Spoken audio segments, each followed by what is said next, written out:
안녕하세요. 저는 애 하나 있는 30대 지방에 살고 있는 돌싱녀입니다. 제 이혼 스토리를 말하면 주변 사람들이 모두 신의 한 수였다고 할 만큼 절묘한 타이밍이었기에 이렇게 글을 쓰게 됐어요. 저와 남편은 소개팅으로 만났습니다. 첫인상은 나쁘지 않았고 두 사람 사이에 공통점이 많았기에 더 잘 맞았던 건지도 모르겠네요.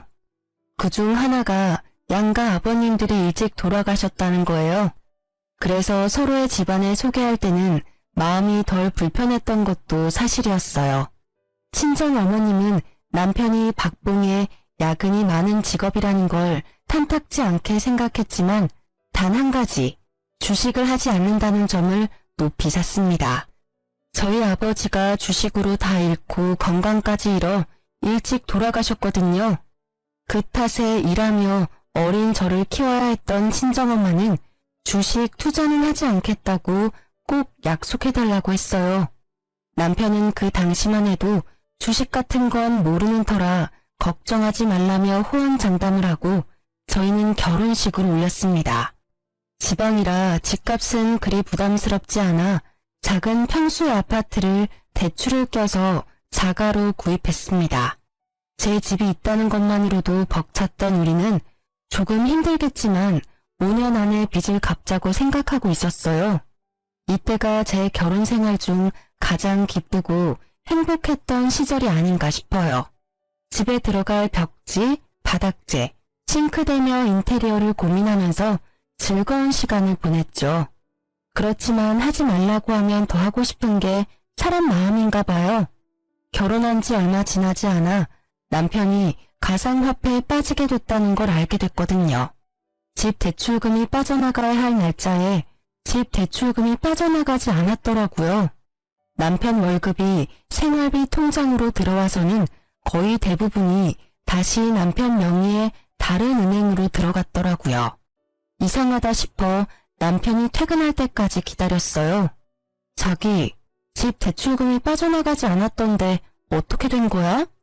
월급이 들어왔다가 거의 대부분이 다른 은행으로 빠져나갔던데 혹시 뭐 쓸 데 있는 거야?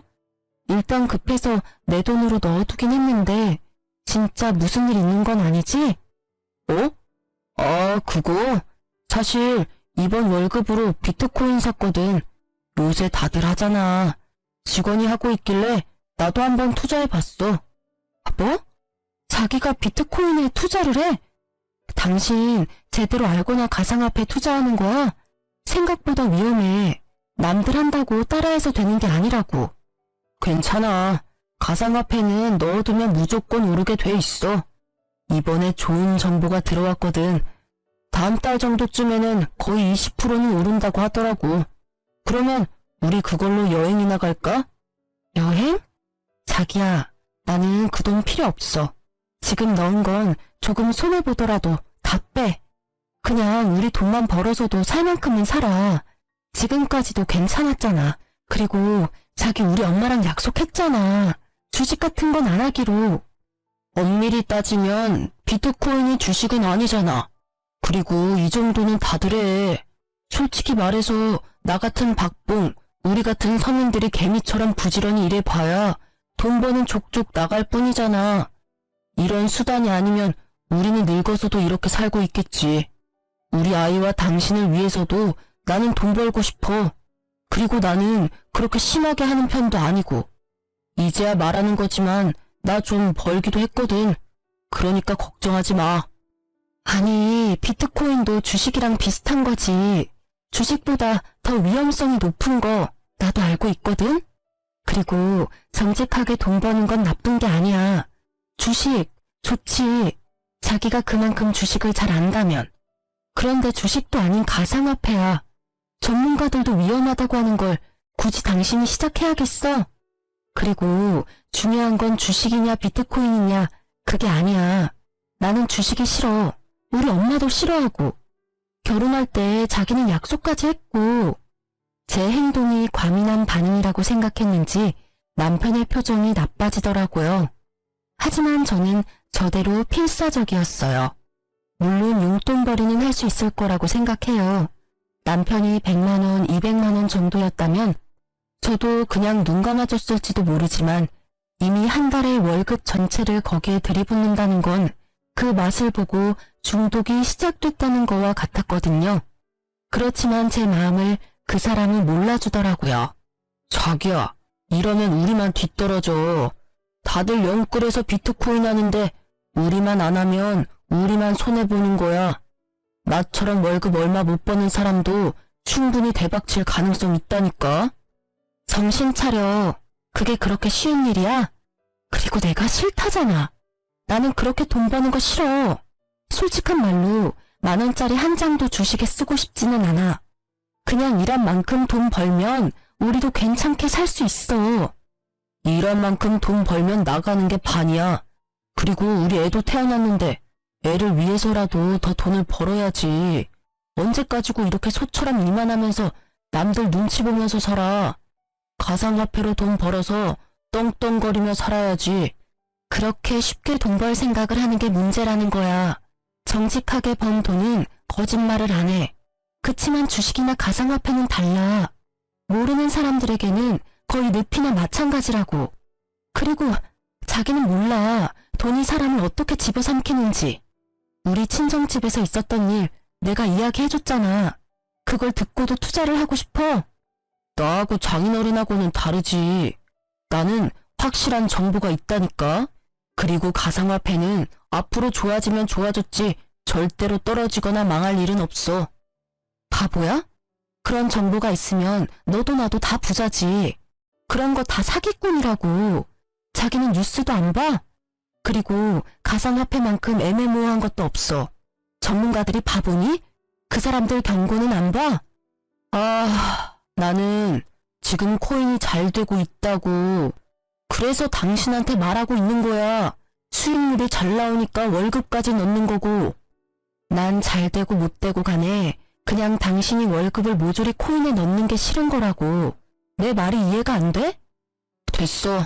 자기랑 이야기하는 게 벽이랑 이야기하는 거랑 똑같아. 그냥 이쯤 하자. 대출금은 내가 엄마한테 빌려서라도 넣을 테니까.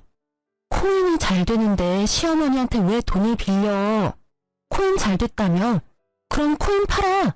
그거 팔아서 대출금 당장 넣어놔. 시무에게 돈을 빌리려는 정신나간 남편의 행동에 저는 놀라서 소리를 쳤어요.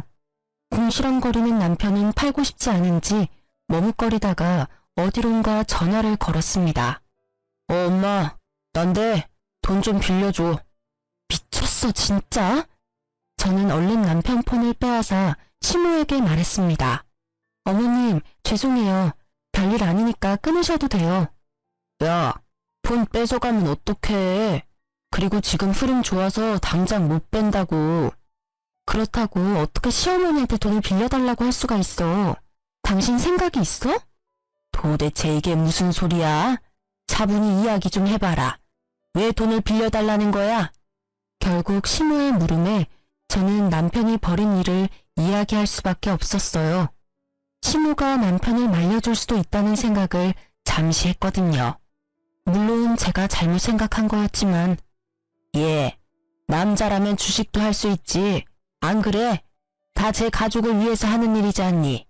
네가 이해해. 그렇다고 큰 돈으로 하는 것도 아닌데 왜 이렇게 호들갑을 떠는지 나는 모르겠구나. 어머님, 큰 돈 작은 돈이 중요한 게 아니에요. 월급의 거의 대부분을 가상화폐에 쏟아붓는다고요. 그거야말로 잘못된 거죠. 무슨 일이든 미천이 있어야 하잖니. 그거라고 생각하면 네 마음도 조금 편하지 않을까? 무조건 남편 탓만 하지 말고 너도 잘 알아봐.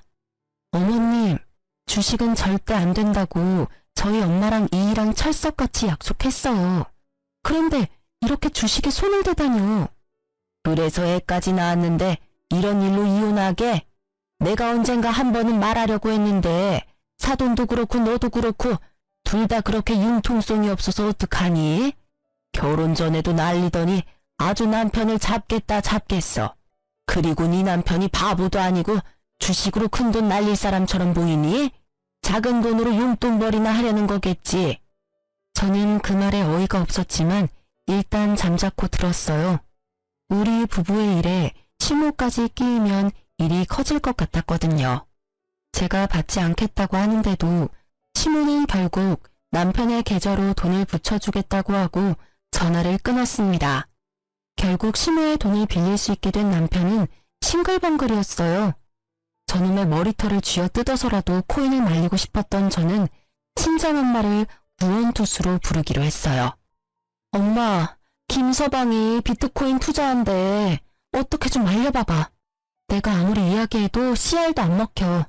이번 달은 월급이 거의 다 들어간 것 같아. 아이고, 김서방 바꿔봐라. 내 단단히 일러둘 테니까. 남편은 제 전화에 기겁을 하고 나를 바라봤습니다. 저는 이렇게라도 남편의 생각을 돌리고 싶었기에 전화를 건넸어요.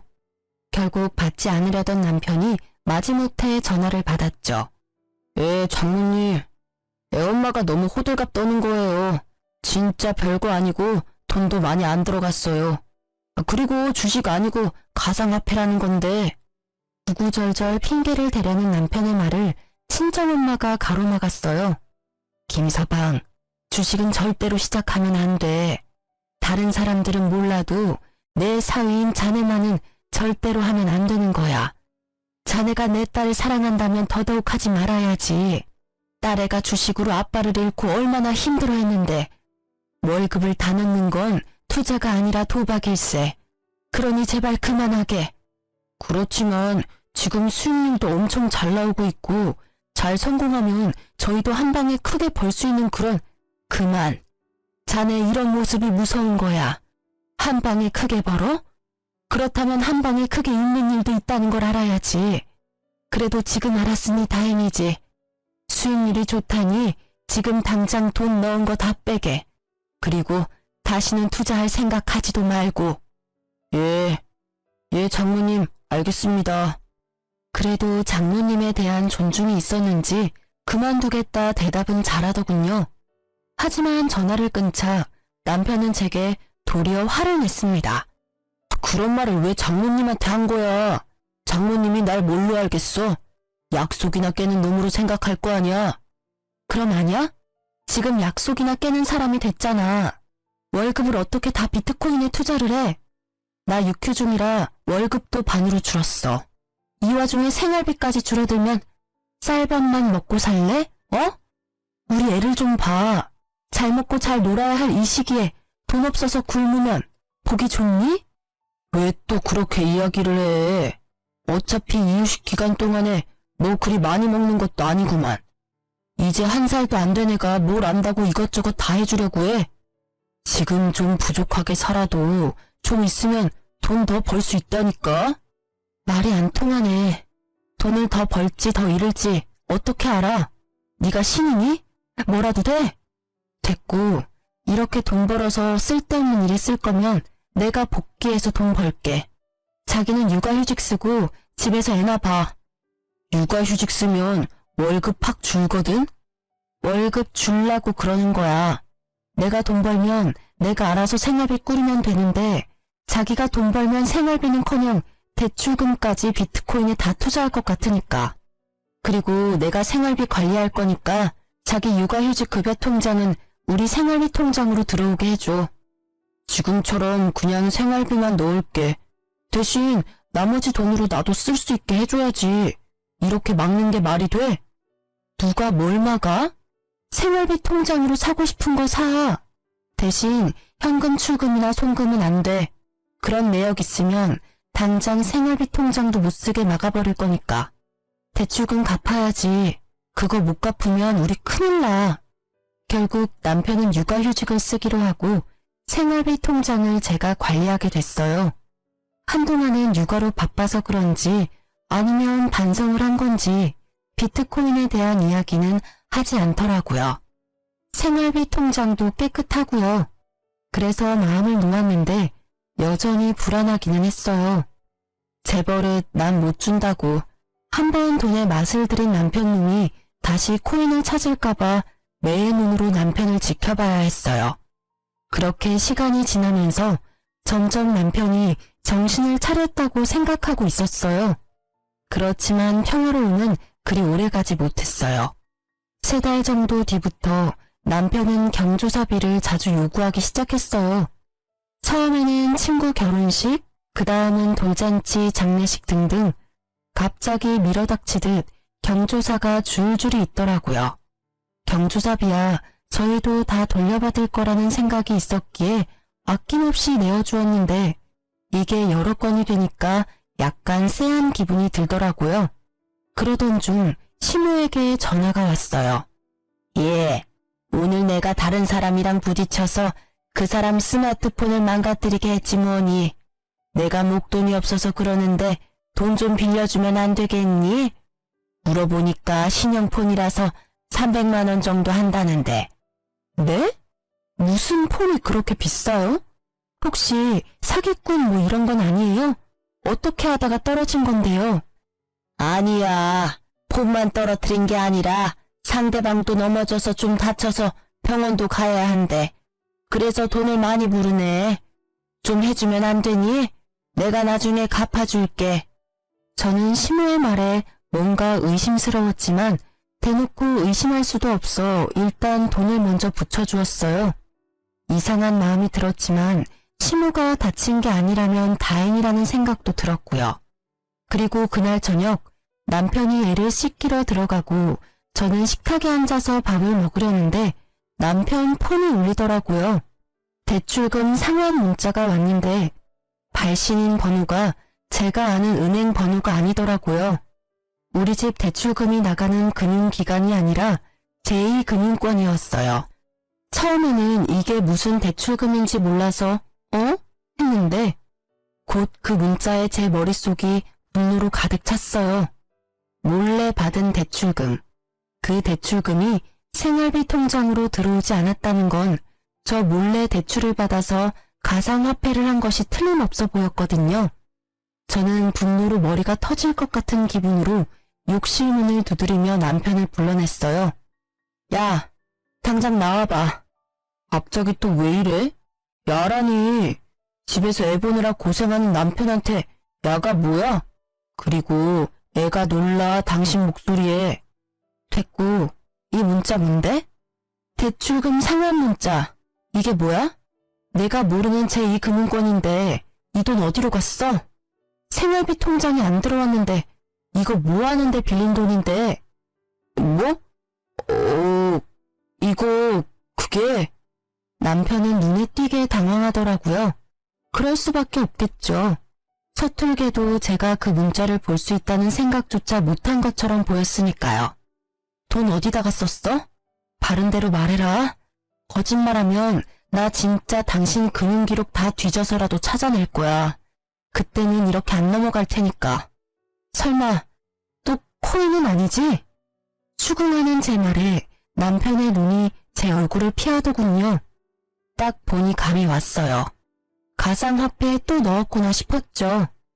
너 비트코인을 대출까지 받아서 하는 거야? 조용하다 했더니 뒤에서 아주 호박씨를 깠네. 나랑 엄마 속이고 또다시 손을 댔어? 그래, 대출금이 총 얼마야? 그게 얼마 안 돼. 진짜로 코인 잘 되면 곧 다 갚을 거야. 그래서 얼마나 빌렸냐고.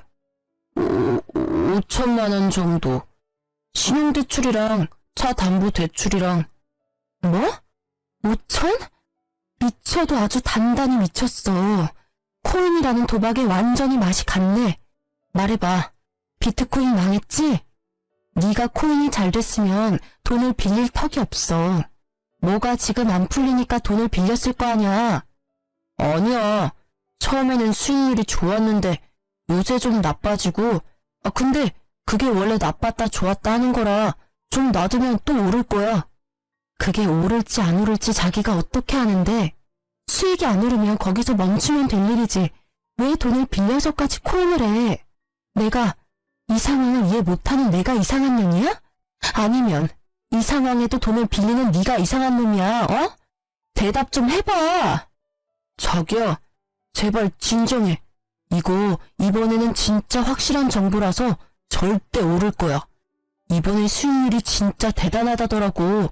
조금만 더 버티면 돼. 나 코치해주는 사람이 좀만 버티면 된다고 했거든. 아니, 난 못해. 그리고 너한테 코치해준다는 사람들이며 확실한 정보들이며 설마 카톡 주식 리딩방 뭐 이런 데서 얻는 거야? 설마 거기에다가도 돈 낸 건 아니지? 정보를 어떻게 공짜로 얻을 수가 있어? 그 정도 확실한 정보면 돈을 좀 내서라도 받아야지. 그 사람들 수익률 보면 당신도 놀랄 거야. 진짜 소액으로 지금 거의 억대 돈을 벌었는데 다들 통장으로 증명하고 난리라니까. 뻔뻔한 건지 멍청한 건지 분간이 안 되는 남편의 말과 행동에 결국 저는 터져버리고 말았습니다. 야, 정신 안 차릴래? 그 사람들 다 사기꾼이라고 했지. 소액으로 억대 돈을 벌어. 그거 다 다른 사람들 등쳐먹고 받아낸 돈이라고. 네가 바보야? 등신이야? 어떻게 그런 사기꾼들한테 낚여서 몰래 대출까지 받냐고. 사기꾼 아니라고. 그 방에 있는 사람들 중에 나보다 먼저 들어온 사람들 다 돈 벌었어. 다들 통장 증명하고 난리 났다니까. 그거 다 바람잡이들이잖아. 됐어. 다 됐으니까 마지막 경고야. 다 제자리로 돌려놔. 나는 일단 지금 너한테 실망했고 네가 코인 중독이라고 생각해. 이 결혼 생활을 잘해나갈 자신이 없어졌으니까 네가 결단 내려. 이거 다 제자리로 돌리고 원래 살던 것처럼 우리끼리 소박하게 살 건지 아니면 처자식 담보로 대박 노리면서 한탕주의 할 건지. 제 말에 대답을 하지 않고 입을 꾹 다문 남편의 고집이 느껴져서 저는 실망과 함께 체념의 마음을 안게 됐어요. 며칠 동안 말도 하지 않고 있던 우리 부부의 일을 어떻게든 해결하기 위해 저는 남편과 함께 시무를 찾아가기로 했어요. 남편이 대출까지 해서 코인을 한다는 걸 알면 시무가 말려줄 거라고 생각했거든요. 부모라면 말려주겠지. 그렇게 생각했는데 저의 그 생각 자체가 다 부질없는 짓이었지만요. 어머님, 저 이대로는 못 살겠어요. 이 사람 대출까지 받아서 비트코인 하고 있어요. 제발 좀 말려주세요. 예? 그게 왜 잘못된 거니? 나는 도리어 네가 더 이해가 안 가. 저번에도 말했지만 다 가족 잘 되라고 남편이 하는 일인데 너는 아내가 돼서 남편이 하는 일을 도와주지는 못할 망정 하는 일마다 망치고 있으면 어떡해? 대출 받아서 코인을 하는 게 뭐가 그렇게 잘못된 거야? 제대로 벌고 있고 원금만 가지고 있으면 큰 문제 없는 거 아니니? 어머니, 모르시는 말씀이세요. 주식이나 투자는 남는 돈으로 하는 거예요. 이렇게 있는 돈 없는 돈 다 끌어모아서 하는 건 중독이나 마찬가지라고요. 남의 돈, 공짜 돈 버는 게 얼마나 힘들고 무서운 일인지 모르세요? 다들 그렇게 벌고 있잖니. 그리고 위험하다는 걸 알고 있으니 전문가들하고 같이 하는 거겠지. 내가 해보니까 그게 도박이 아니라 건전한 주식이던데. 설마 어머님도 코인 하시는 거예요? 그래, 권유로 해봤는데 생각보다 벌이가 쏠쏠하더구나. 너희가 나한테 주는 용돈보다 더 벌어. 빼지 않고 계속 넣어놓고 있는 중이야. 이런 좋은 걸 넌 왜 안 하고 남편 탓만 하는 거니? 눈앞이 캄캄해지는 시모의 말에 불현듯 그때의 전화가 떠올랐어요. 모르는 사람과 부딪혀서 돈을 달라고 했던 시무. 그게 설마 거짓말이라면 혹시 저번에 사고 나서 돈 받아가신 것도 코인에 넣으신 건 아니죠? 지금 와서 숨길 것도 없지. 그래, 그 돈도 코인에 넣었어. 네가 돈을 틀어쥐고 안 주니까 좋은 시기 다 놓쳐버렸지 않니? 그 돈 어차피 곧 다 벌 거야. 내가 2배로 돌려줄 테니 걱정 말거라. 미쳤어. 둘 다 정신이 있는 거예요? 그거 중독이에요. 제발 정신 좀 차리세요. 어머님, 혹시라도 이 사람 말 듣고 시작하신 거면 제발 다 정리하세요. 돈을 빌려서 투자를 하는 건 투자가 아니라 도박이라고요. 왜 다들 그런 생각은 안 하시는 거예요? 저는 마지막까지 시모와 남편을 설득하기 위해 애썼지만 가상화폐에 미친 두 사람의 귀에는 전혀 들리지 않는 듯 했습니다. 그만해. 우리가 하고 싶다는데 왜 당신이 난리야? 나한테 그러는 건 그렇다 쳐. 그런데 우리 엄마한테까지 이러는 건 좀 심하지 않아? 솔직한 말로 우리가 너한테 무슨 피해를 그렇게 줬는데 대출금 못 갚은 거? 그거 엄마한테 빌려서 넣었고 지금 내가 받은 육아휴직 급여도 다 당신한테 들어가잖아. 나는 아무것도 못하게 하면서 뭐가 그렇게 당당해. 이럴 거면 차라리 이혼해. 갈라서면 될 거 아니야. 웃기지도 않아. 그 말을 네 입에서 들을 줄은 상상도 못했는데 그래, 하자 이혼. 방귀 낀 놈이 성낸다고 딱 그 꼴이네. 이혼하면 다른 건 다 필요 없고 집하고 아이 친권, 양육권만 넘겨. 딱 봐도 남편 놈에게 돈이라고는 없을 게 분명하고 가진 게 없으니 위자료도 뭐도 아무것도 없을 것 같아 고민하던 저는 일단 집이라도 받아야겠다는 생각을 했어요. 그 집의 대출 상환금 중에 반은 내가 낸 것이기도 했고 집에 정이 들었기에 팔아버리고 싶지는 않았거든요. 그런데 대출금 상환 능력도 없는 남편놈이 갑자기 안 된다지 뭐예요? 지금 생각이 있는 건지 없는 건지 저는 답답한 마음에 쏘아댔습니다. 뭐? 집? 그건 좀 곤란한데. 당신한테 집 주고 나면 나는 남는 게 없잖아. 그렇게 머리가 안 돌아가? 당신 그 집 갖고 가서 대출금 매달 낼 자신 있어? 지금도 월급을 코인에 다 갖다 바치는 주제에 입만 살아가지고는. 어차피 팔면 대출금 빼고 나머지는 건질 수 있잖아. 설마 당신 그 돈이 자기 거라고 생각하는 건 아니지? 그 상환된 대출금에 내 돈도 반은 들어가 있고 그거 아니라도 이 이혼의 가장 중요한 논점은 당신 코인 중독이야. 와이프 모르게 대출받아서 그것도 여러 건을 반복해서 대출받아서 돈 생길 때마다 가상화폐 한 거 명백하게 당신 쪽에 문제가 있는 거라고. 그건 당신 생각이고 나는 중독 아니라고 몇 번을 말했지. 왜 사람을 계속 중독으로 몰아가는 건데. 그래야 네가 위자료 받을 수 있을 것 같아? 꿈 깨. 나는 아무것도 너한테 못 줘. 아니라고 생각하는 당신 머릿속에 꽃받친 거겠지? 그 쓸모없는 머리는 단순한 계산도 못하는 거야? 이런 가상화폐 중독은 친권과 양육권도 못 가져가. 합의가 아니라 소송하고 싶으면 해도 돼. 난 자신 있고 소송으로 가면 내가 받을 돈 더 많아질 거 예상하니까. 그래도 안 돼. 그 집 놔두면 집값 더 올라갈 건데. 그래? 그러면 네가 돈으로 해결보면 되겠네. 나한테 돈이 어디 있다고 계속 돈 타령이야? 비트코인 팔면 되잖아. 좀 벌었다며. 그러니까 코인을 팔아서 나한테 위자료를 주면 되지. 그것도 재산은 재산이니까.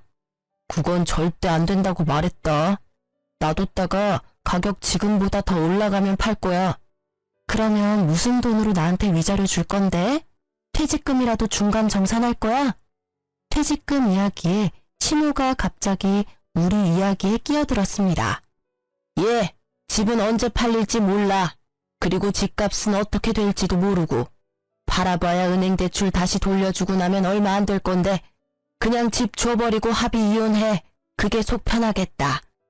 아이 친권과 양육권에 대해서는 입도 뻥끗 안 하는 두 사람의 모습이 너무도 가증스러워 치가 떨릴 지경이었어요. 어떻게 지 새끼 지 손주 생각은 하나도 안 하고 그저 돈. 이미 이때는 있던 정도 다 떨어졌어요. 그리고 퇴직금에 눈을 빛내는 두 사람을 보아하니 그거 빼서 코인 투자할 것 같다는 생각이 들었습니다. 결국 합의 이혼하게 된 저는 이후 절차에 따라 집을 제 명의로 바꾸었어요. 대출금의 압박이 있었지만 그건 생각해둔 바가 있었기에 크게 신경 쓰지 않았죠. 그렇게 명의 변경한 당일 저는 남편 짐을 모조리 싸서 시모집으로 보냈어요. 남편은 뭐가 그리 급하냐고 역정을 냈지만 저는 두 사람 꼴도 보기 싫었거든요. 있는 재산 없는 재산 다 긁어모아서 코인에 투자하는 남편과 시모가 뭐가 좋다고 옆에 더 데리고 있고 싶겠어요. 남편부터 쫓아낸 저는 친정엄마를 저희 집으로 모셨어요. 친정엄마가 살던 작은 빌라를 팔고 그 돈으로 저희 집 대출금을 상환했죠. 그리고 매달 내던 제 대출금은 매달 친정엄마 용돈으로 드리기로 했어요. 한 달쯤 지났을까요? 남편이 집으로 찾아왔더라고요. 아이가 보고 싶다나 뭐라나. 이혼하자며 큰소리 떵떵 칠 때는 우리 딸 이름 한자도 꺼내지 않더니 갑작스레 딸이 보고 싶다는 말이 믿음이 갈 리가 없잖아요. 딸이 보고 싶다는 가짜는 핑계 같은 거 대지 말고 하고 싶은 말 있으면 해. 이야기는 들어줄게. 우리 이혼하는 거 다시 한번 생각해보면 안 될까? 그게 무슨 소리야? 우리 이미 그 이야기는 다 끝냈다고 생각하는데 너도 나도 시어머니까지 동의한 거 아니었어? 이제 와서 두말하는 건 아니지? 나는 이미 생각 끝났어. 너무 냉정하게 끊지 말고 잘 생각해봐. 애한테는 아빠도 필요하고 무엇보다 나한테 당신이 너무 필요해. 입이 삐뚤어져도 말은 똑바로 해야지. 당신이 필요한 건 내가 아니라 내가 벌어다 줄 돈이잖아. 그런 식으로 말하지 말라니까. 물론 돈도 지금 없기는 해. 그래도 그것만으로 이혼 다시 생각해보라는 건 아니라고. 2번 다시 가상화폐는 안 할 테니까 다시 돌아와줘. 당신 돈이 왜 없어? 집 대출금 상환액만 해도 100만 원 남짓이야. 그거면 지금 가지고 있는 대출도 충분히 갚을 수 있어. 게다가 퇴직금도 있잖아. 그거 받아서 대출 상환하면 끝이지. 그 꼴을 보니 그 돈도 다 가상화폐에 넣었겠네? 그게... 쭈뼛거리며 불쌍한 표정을 짓는 남편놈을 보니 딱 견적이 나오더라고요. 집어릇게 못 준다고 결국은 가상화폐에 다시 털어놓은 것 같았어요. 진짜 잘 되고 있었는데 이번에는 재수가 없었어. 내가 투자한 가상화폐가 갑자기 유의 종목이 돼서 결국은 하나도 못 건졌다 그거지? 이거 봐. 내가 뭘 했어? 사기꾼들 손에 놀아나지 말라고 했지. 됐어. 더 이상 이런 주제로 이야기하는 것 자체가 싫다. 다른 데 가서 알아봐. 매몰찬 제 말에 남편이 갑자기 무릎을 꿇더니 제 바짓가랑이를 붙잡고 늘어졌어요. 그 모습이 처량하고 딱한데 딱 거기까지였어요. 그러게 내가 말할 때는 들은 채도 안 하더니 결국은 이런 사달을 만들고서는 이제와 후회한답시고 나한테 다시 합치자고 하다니 뻔뻔한 것에도 정도가 있어야죠. 여보, 제발 나 딱 한 번만 살려줘. 빚도 빚이지만 생활이 안 되고 있어. 다시 돌아와주면 안 될까? 당신 나 사랑하잖아. 그렇지? 미안한데 절대 안 돼. 나는 이미 당신하고 연 끊기로 결정했어. 당신 입장에서는 내가 냉정하게 보일지도 모르는데 나한테는 이게 최선이야. 왜 내가 당신 뒤치다꺼리를 해야 해? 당신이 싼 똥 치우려고 내가 왜 일을 해야 해? 나도 내 인생, 내 행복 찾아가며 살 거야. 지금 당신한테 뭐가 있어? 빚뿐이잖아. 제발, 나 진짜 이번에는 잘할 거라니까. 절대로 손 안 댈 거라고 맹세해. 그러니까 사람 하나 살리는 셈 치고. 난 솔직히 당신이 여기 와서 이 난리치는 거 이해가 안 가. 당신 지금 사는 집도 시어머니 거고 집안일도 어머니가 다 해주실 거 아냐. 너는 돈만 벌어서 지금 대출금 다 갚으면 되는 거고. 뭐가 문제야? 사실 엄마도 내가 들어갔던 리딩방에서 준 정보로 투자했거든. 그리고 엄마 집도 담보로 대출까지 빌렸더라고. 근데 이건 정말 내가 시킨 거 아니야. 엄마가 그 정보에 혹해서 대출을 받아서. 이거 봐. 주식 같은 거에 중독되면 도박 중독이랑 똑같다고. 내가 뭘 했어? 친절하게 그거 사기꾼이고 그런 대박 정보 같은 거 없다고 했을 때 알아서 거기서 기어나왔어야지. 그저 한탕할 생각에 붙잡고 있으니 휴지 쪼가리 돼서 쪽박 찼잖아. 퇴직금은? 설마 당신 퇴직금도 거기 넣은 건 아니지? 퇴직금도 넣었어. 그치만 진짜로 다음번에는 안 그럴 자신 있어. 그때 상한가에 제대로 팔기만 했어도 이러고 있지는 않을 거라고. 너한테는 내가 입 밖으로 내는 말도 아까워. 다음번? 다음번에도 또 할 거면서 나한테는 다시는 손 안 댈 거라고? 에라이 나쁜 새끼야. 그래놓고 우리 아이 생각하라고? 아주 지랄을 해라, 어? 당신은 반성 같은 거 할 생각도 없고 하고 싶지도 않잖아. 어디서 거짓말을 하고 난리야. 아니야. 진짜로 마음 고쳐먹었다니까. 엄마랑 나 지금 생활비도 없어서 공과금 낼 돈도 없어. 그러니까 제발 우리 이혼 다시 생각해보자. 지금 장모님이랑 같이 살고 있는 것 같은데 다 같이 살면 되잖아. 우리 엄마는 당신 꼴도 보기 싫대. 엄마 충고도 무시하고 이런 짓을 벌인 주제에. 그래, 가상화폐 할 때는 우리 엄마 생각이나 했겠니? 아쉬우니까 와서 이러는 거 다 알아. 그리고 경고하는데 당신은 나한테 돈 빌리러 오면 안 되는 사람이야. 양육비 한 번이라도 못 받으면 지구 끝까지 쫓아가서 받아낼 거니까. 양육비 소리에 그놈의 얼굴이 새파랗게 질리더라고요. 여기 와서 이럴 입장이나 돼요? 저도 엄연히 돈을 받아야 하는 입장인데 말이죠. 내가 양육비를 받기 위해 충고해 주는데 저녁에 일 마치고 투잡을 뛰면서 돈 마련하던지 해. 그렇게 하면 양육비 정도는 낼 수 있을 거야. 저의 친절한 해결 방법에도 그놈은 힘들게 돈 벌 생각은 없는지 입을 삐죽하게 내밀고는 시무룩한 얼굴로 나가더라고요. 책임감도 없고 죄책감도 없는 저놈의 뒤통수를 한 대 때려주고 싶었지만 꾹 참았어요. 그래, 빠져나온 게 다행이라고 저를 다독이면서 말이죠. 그렇게 저희는 완전히 남이 되었습니다. 그때 그 개운함이란 잘못했으면 그놈의 부채를 저도 같이 떠안을 뻔했잖아요. 일을 저지른 사람이 그 일을 책임지고 해결하는 게 맞잖아요. 그 뒤로 들려온 소식도 그렇게 좋은 소식은 없었어요. 전 남편과 시모가 살던 시모의 집에 채권 추심하는 사람들이 들이닥쳤다고 하더군요. 그 후로 새벽에 배송 알바를 하러 다니는 남편을 자주 목격했다고 하더라고요. 게다가 시모와 남편의 사이가 엄청 안 좋아졌는지 매번 싸우는 소리가 집 밖으로 들려온다고 이웃에 사는 분들이 말해주더라고요. 대부분이 네가 하는 말을 들어서 망했다라고. 둘 다 똑같죠 뭐. 그리고 1년쯤 지났을까? 어린이날에 아이와 친정엄마 이렇게 셋이서 놀러 갔다가 돌아오는 길에 전 시모를 마주치게 됐어요. 어머, 다은이 아니니?